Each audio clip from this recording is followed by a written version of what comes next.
Jean-Marc Châtelain, bonjour. Bonjour. Le 19 juin de l'année 1623, à Clermont, naquit Blaise Pascal, un garçon qui, d'après sa sœur Gilberte, donna très tôt des marques d'un esprit tout extraordinaire par les réparties qu'il faisait à tout propos. C'est un jeune homme exceptionnel par la puissance et la modernité de sa pensée, et un homme enfin auquel la Bibliothèque nationale de France consacre une exposition passionnante, Pascal, le cœur et la raison.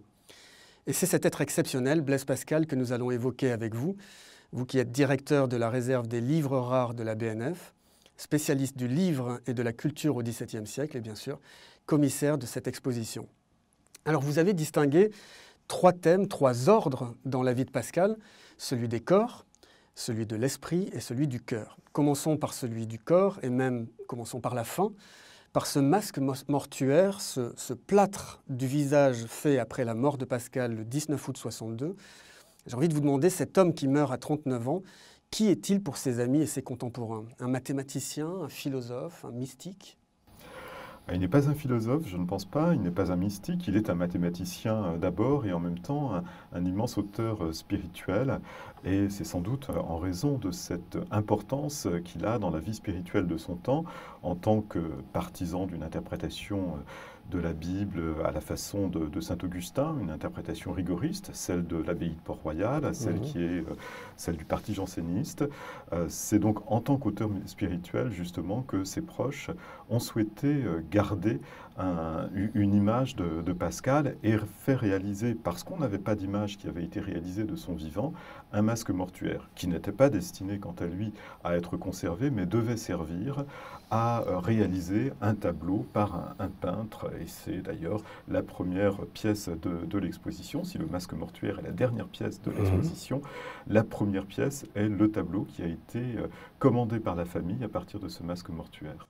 Un tableau que l'on retrouve dans l'exposition et qui a été fait donc à partir du plâtre, à partir du masque mortuaire. À partir de ce masque mortuaire. On a plusieurs exemples au XVIIe siècle d'auteurs, et notamment dans ce milieu janséniste, qui n'ont pas été peints de leur vivant, mais pour lesquels, du coup, les proches, après leur mort, ont souhaité prendre une empreinte de plâtre, jeter leur visage en plâtre, comme on disait à cette époque-là, pour pouvoir commander un tableau à un peintre. Il y a par exemple, là aussi, dans l'exposition, un tableau de Philippe de Champaigne qui représente Saint-Cyran, le grand penseur de l'augustinisme au XVIIe siècle en France, le grand guide spirituel de Port-Royal.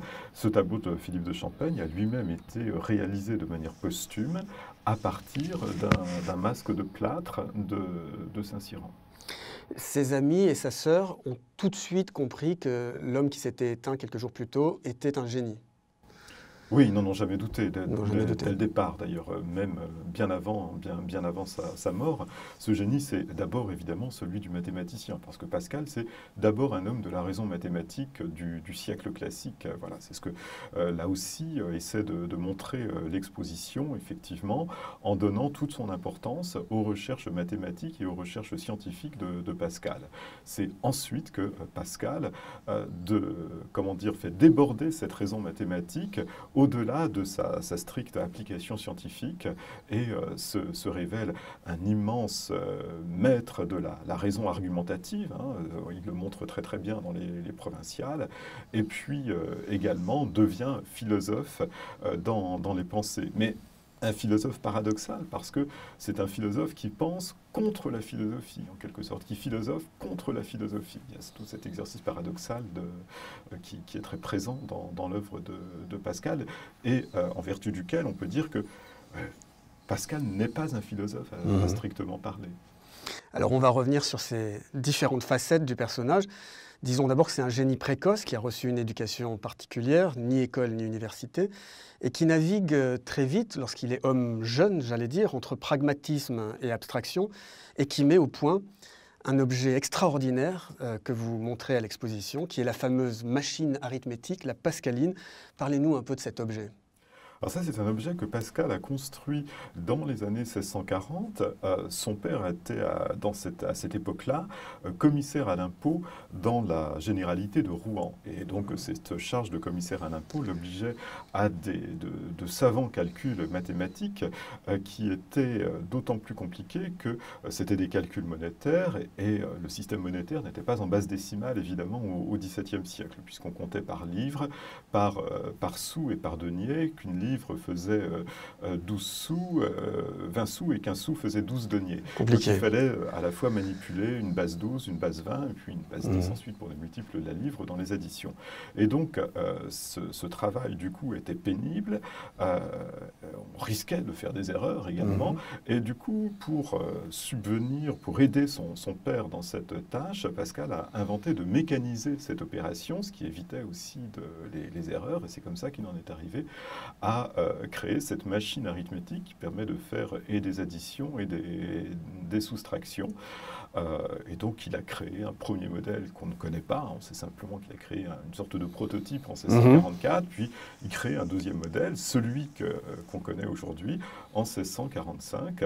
Alors, on en conserve 8 exemplaires au monde actuellement, et nous avons eu la chance pour cette exposition de pouvoir présenter celui qui est peut-être le plus prestigieux d'entre eux, c'est celui que Pascal a offert au chancelier Séguier, qui avait soutenu cet effort d'innovation, si on le disait dans les termes d'aujourd'hui, d'innovation technique et intellectuelle, et donc qui est au Musée des Arts et Métiers, et que le Musée des Arts et Métiers nous a prêté pour l'exposition.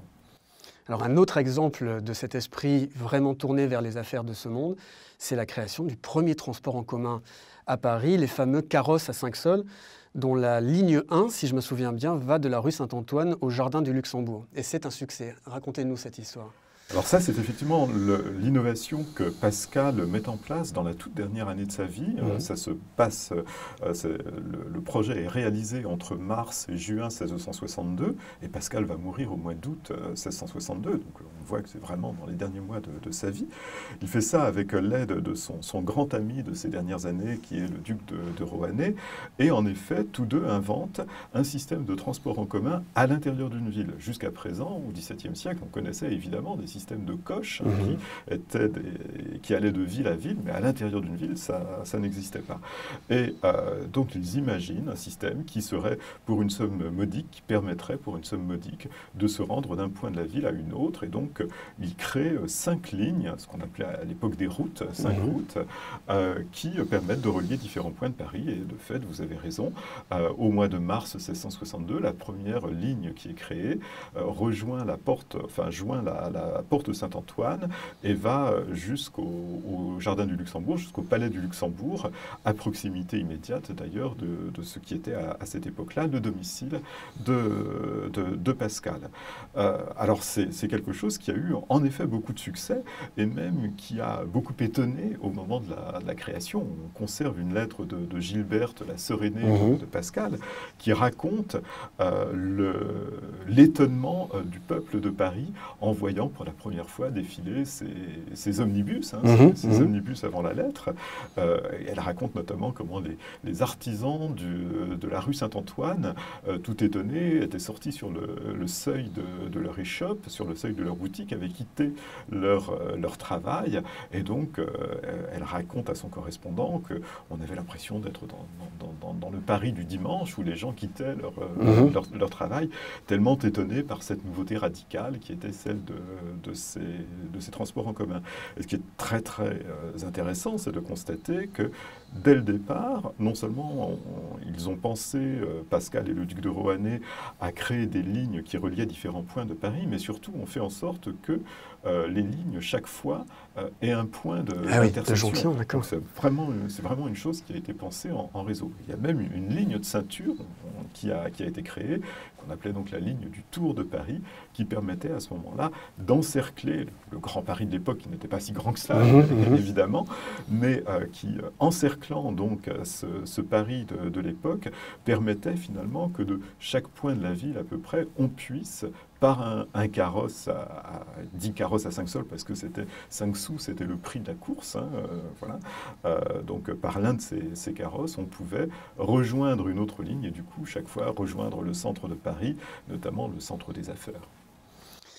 Alors l'esprit pragmatique de Pascal se trouvera aussi dans l'assèchement des marais poitevins, dont on pourrait aussi parler. Mais enfin, Pascal, c'est aussi l'ordre de l'esprit, un des plus beaux cerveaux de son temps sans doute, et notamment par ses travaux à la fois de mathématiques et de physique et sa réflexion sur la logique.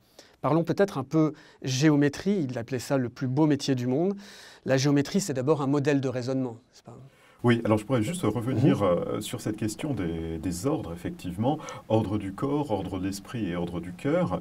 Ça n'est évidemment pas moi qui invente cette tripartition, c'est Pascal lui-même qui a fourni le concept dans les pensées. C'est quelque chose qui est très fondamental dans toute la pensée de Pascal. Et justement, l'exposition a, au fond, tenté de faire une sorte de ce que pourrait être un Pascal par lui-même, en présentant l'œuvre de la vie et l'œuvre de Pascal au prisme de cette catégorisation qui, finalement, par ses différents ordres, permet d'envisager toutes les manières que nous avons de nous rapporter au monde. Et l'une des manières privilégiées, qui a en tout cas été évidemment privilégiée dans la vie de Pascal, c'est ce rapport par la raison que nous avons au monde, ce rapport au monde rationnel. Et la rationalité chez Pascal est d'abord une rationalité mathématique, en effet. On pourrait même préciser les choses, une rationalité de géomètre. En effet, c'est un grand géomètre de son temps, et c'est par la géométrie qu'il en vient à avoir un exercice plus large des mathématiques. On le voit bien, je crois, dans la partie de l'exposition qui est consacrée aux différents dossiers scientifiques, aux 4 grands dossiers scientifiques que Pascal a ouverts successivement dans sa carrière. Le premier qui est consacré à des courbes particulières qu'on appelle les sections coniques, donc un problème de géométrie. Voilà. Le second qui est consacré alors qui est moins un problème de mathématiques qu'un problème de physique cette fois-ci, qui est consacré aux recherches sur le vide, puis les recherches sur le calcul des probabilités au début des années 1650, ce que Pascal appelle d'une formule absolument admirable, la géométrie du hasard. Et puis enfin, il revient à une question de géométrie qui l'occupe dans les années 1657-1658 et dont il publie les résultats au début de l'année 1659 et au terme de laquelle il en vient à jeter les bases de ce qui sera un peu plus tard le calcul intégral. D'accord. Un mot peut-être sur un de ces aspects de la recherche pour dire à quel point ce sont des préoccupations centrales à l'époque et notamment cette grande question sur y a-t-il du vide dans la nature ? Et il va aider à répondre à cette question et notamment par l'expérience du Puy de Dôme. Voilà, alors effectivement, vous dites que ce sont des questions centrales à l'époque et c'est en effet une chose aussi sur laquelle l'exposition par le choix des pièces qui sont faites, par le choix qui est fait de ces pièces, cherche à insister, c'est que les différentes questions que Pascal aborde sont toujours des questions qui répondent à une inscription dans l'actualité scientifique de leur temps, des questions qui sont partagées par une communauté scientifique. Pascal n'est pas un génie hors sol, en quelque sorte.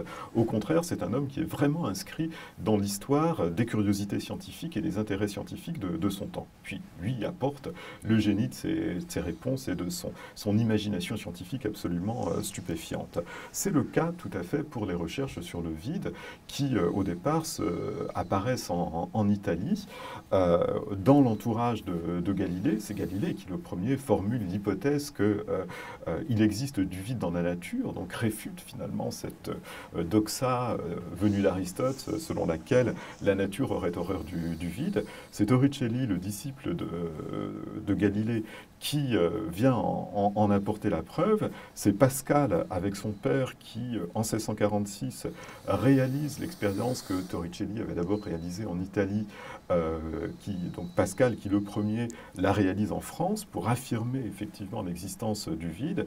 Et c'est lui qui va venir apporter la preuve expérimentale de l'hypothèse de la pression atmosphérique qui avait été faite par Torricelli en lien donc avec cette question du vide, en réalisant l'expérience du Puy de Dôme en 1648. Enfin, il ne la réalise pas lui-même, il l'a fait réaliser par son beau-frère, parce que lui est à Paris à ce moment-là, mais il dicte exactement tout le protocole expérimental de l'expérience à son beau-frère, qui va réaliser l'expérience, ce qu'on appelait l'expérience du vif-argent, c'est-à-dire une expérience faite avec du mercure, celle qu'avait faite Torricelli pour mettre en évidence l'existence du vide, et Pascal l'a fait réaliser à diverses hauteurs du Puy de Dôme, d'où ce terme d'expérience du Puy de Dôme, ce nom sous lequel elle est connue, pour montrer que la colonne de mercure qui se trouve dans un tube renversé, dans un bassin qui lui-même est rempli de mercure,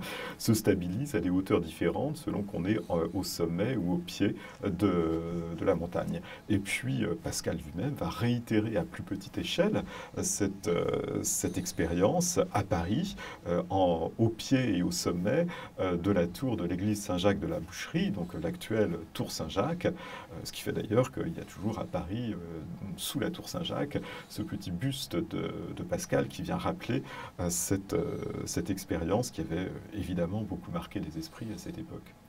Avant d'en venir au troisième ordre, celui du cœur, est-ce que vous pensez, c'est peut-être une question trop philosophique pour y répondre ici, mais est-ce que vous pensez que ces expériences, notamment autour du vide, autour de l'infini, autour du hasard, qui sont des expériences scientifiques, préparent la grande interrogation spirituelle qui parle des mêmes concepts, l'infini, la place de l'homme dans cet univers sans mesure, etc. Est-ce que la physique et la mathématique préparent les questions spirituelles et existentielles ?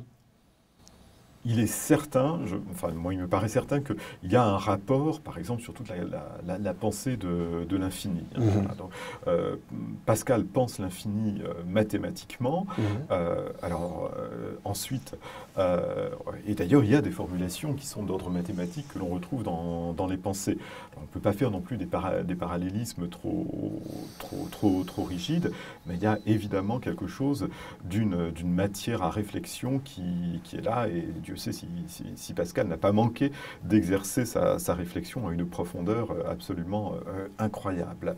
Et en tout cas, moi, ce qui me semble tout à fait frappant dans la succession de ces expériences scientifiques chez Pascal, c'est que si l'on suit en effet les sujets auxquels il s'intéresse, ce que vous rappeliez, le vide, le hasard, l'infini, nous sommes toujours en présence de concepts qui, en quelque sorte, viennent défier la capacité de représentation de la raison et obligent la raison à un exercice qui est presque au-delà. Enfin, en tout cas, il y a un exercice si exigeant de la raison chez Pascal qu'il amène la raison toujours à s'exercer à sa limite, à son bord.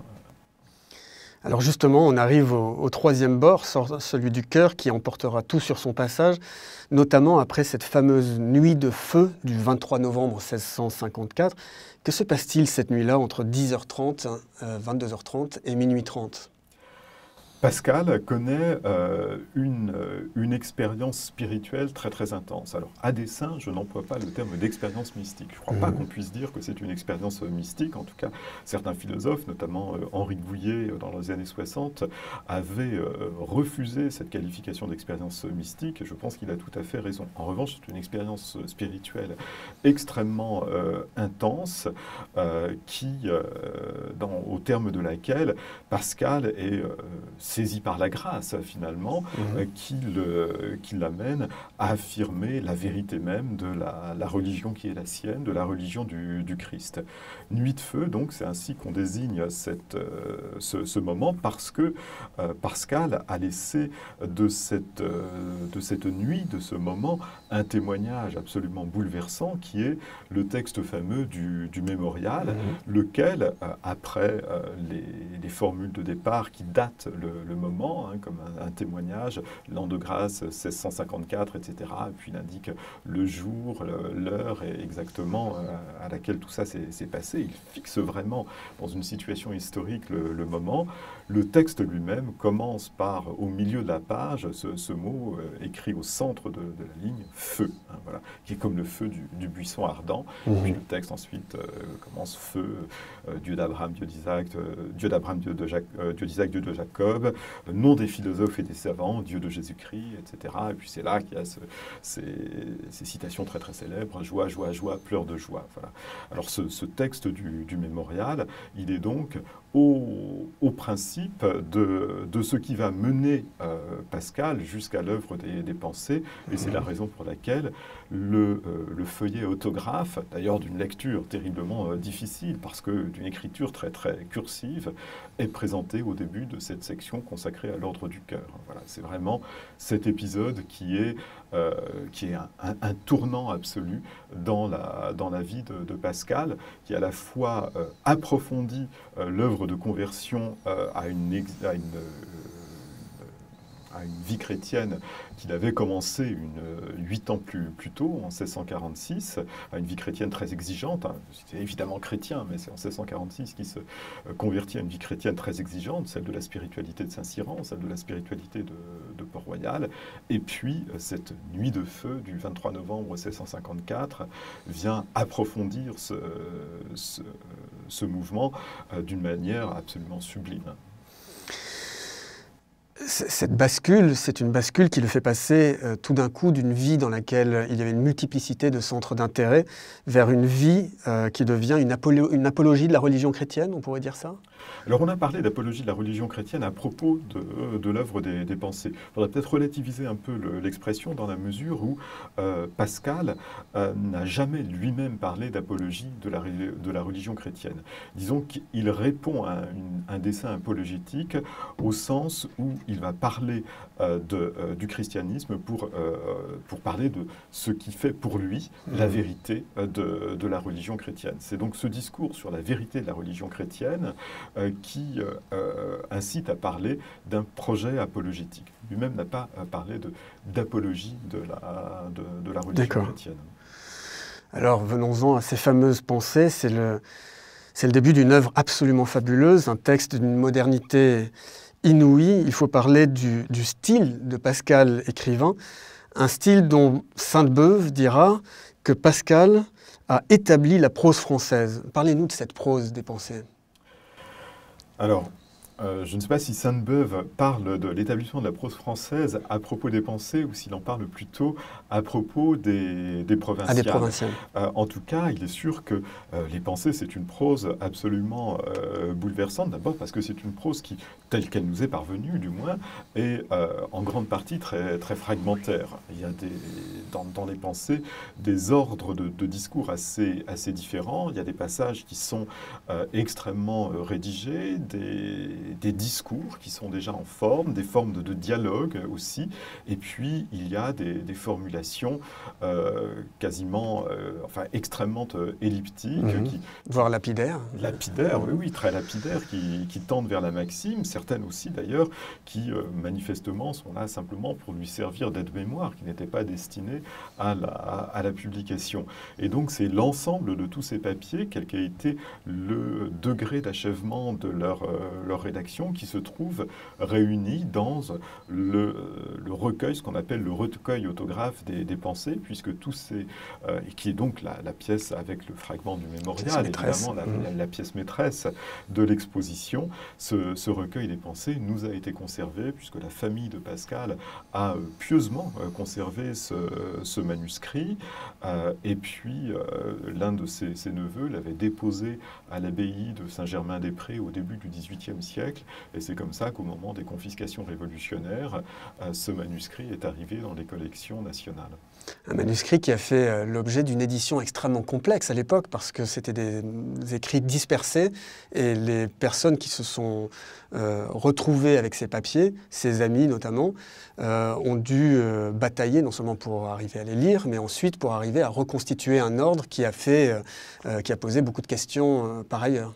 Voilà, la difficulté en effet, c'est qu'on ne savait pas exactement, au moment où est mort Pascal, donc en août 1662, quelle était la forme qu'il voulait donner ultimement à ces papiers. On n'a aucun témoignage sur lequel on pouvait se reposer de manière certaine. Et dès ce moment-là, c'est-à-dire dès les années qui ont suivi la mort de Pascal, ses amis, notamment le duc de Rohanais, et donc le petit groupe de ceux qui autour du duc de Rohanais se sont occupés de l'édition des Pensées, ont été pris dans une très très grande difficulté qui en quelque sorte était la tension qui existait entre d'un côté le respect de l'authenticité de la pensée et de Pascal telle qu'on pouvait la découvrir dans ce qu'il avait écrit, et de l'autre, l'exigence de lisibilité pour le public, puisque justement, comme beaucoup de ces fragments sont extrêmement lapidaires, ils en deviennent ils en deviennent obscurs et d'une obscurité quasiment impénétrable pour le public.